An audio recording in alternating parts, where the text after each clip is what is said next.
Bienvenue dans ce nouvel épisode dans lequel nous allons traiter de la légalisation du cannabis en Thaïlande, mais aussi des opportunités de business qui peuvent se présenter. Peut-être que ça va vous donner des idées, peut-être que certains d'entre vous ont déjà pensé au fait de s'expatrier en Thaïlande pour aller monter un petit business en rapport avec la marijuana. Eh bien, c'est ce que nous allons voir dans cette vidéo générique.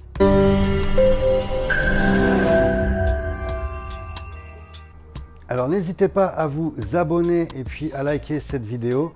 Et j'aimerais également que vous me mettiez en commentaire vos idées business si demain la France décidait de dépénaliser le cannabis. Est-ce que vous seriez partant pour monter un business? Est-ce que vous avez des idées de business? Maintenant, place au sujet du jour.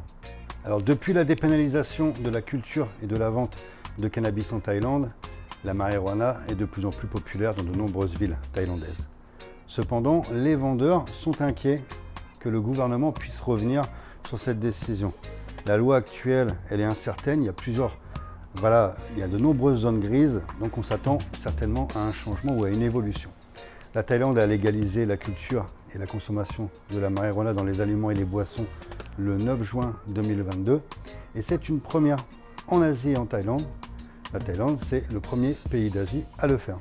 Alors c'est étonnant tout à fait parce qu'on sait que la drogue en Thaïlande, eh bien, c'est la raison qui fait que la plupart des étrangers sont incarcérés actuellement. Alors les idées de business ont poussé, bien entendu, des magasins en dur, stands mobiles dans les rues, les weed trucks, plusieurs centaines de points de vente ont ouvert dans le royaume dans une période de relance économique suite au Covid. Au cours des 6 mois qui se sont écoulés depuis que la Thaïlande a légalisé la marijuana, le nombre de personnes considérées dépendantes par les autorités sanitaires a été multiplié par 4. L'industrie du cannabis pourrait peser jusqu'à 1,2 milliard de dollars en 2025 pour la Thaïlande, qui mise sur son image de destination bien-être pour attirer les visiteurs. Alors vous pouvez l'appeler comme vous voulez, marijuana, ganja, cannabis, weed, skunk, et vous pouvez également le consommer presque comme vous le voulez. Bien que le gouvernement encourage plutôt une utilisation du cannabis à des fins médicales, son utilisation récréative et alimentaire sont légaux à travers de centres qui poussent comme des champignons sur le territoire du Surya.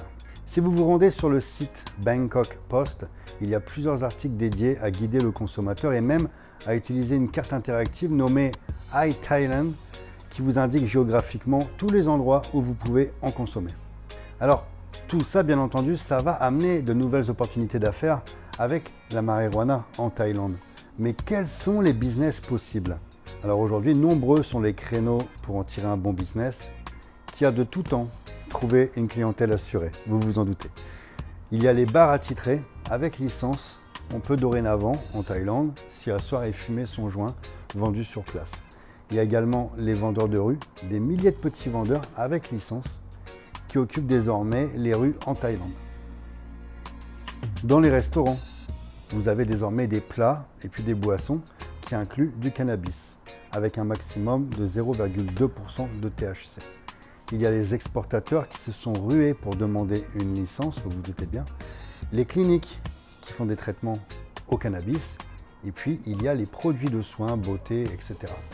Et alors pour les étrangers souhaitant se lancer dans ce business en Thaïlande, est-ce que c'est possible? Eh bien il est important de noter que pour toute entreprise que vous créez en Thaïlande, vous devez avoir un associé thaïlandais qui possédera 51% des parts de l'entreprise. Et si vous avez besoin en fonction du business que vous faites d'obtenir une licence, eh bien vous devez également préciser la partie de la plante que vous souhaitez commercialiser. Ça peut être le tronc, les racines, les graines et l'herbe, c'est différent. Et n'oubliez pas de vous référer au seuil des 0,2% de THC. Si vos produits ne dépassent pas ce seuil, vous n'aurez pas besoin de licence. Cependant, si le taux de THC dépasse les 0,2%, le vendeur et l'acheteur devront obtenir une licence de médicament auprès de la FDA. Alors, cultiver ou vendre du cannabis est autorisé, mais le fumer librement ne l'est pas, sauf sous certaines conditions, notamment thérapeutiques, et vous ne devez pas déranger les personnes qu'il y a autour de vous. Voilà, j'espère que cette vidéo vous a plu sur les nouvelles opportunités d'affaires avec la marijuana en Thaïlande. N'oubliez pas de vous abonner, de liker et de commenter. Vraiment, ça m'intéresse de connaître votre esprit entrepreneur. Si demain, il venait à se passer la même chose en France, quel type de business pensez-vous qu'il serait judicieux de monter. Voilà, ta réussite, tu la mérites. À bientôt.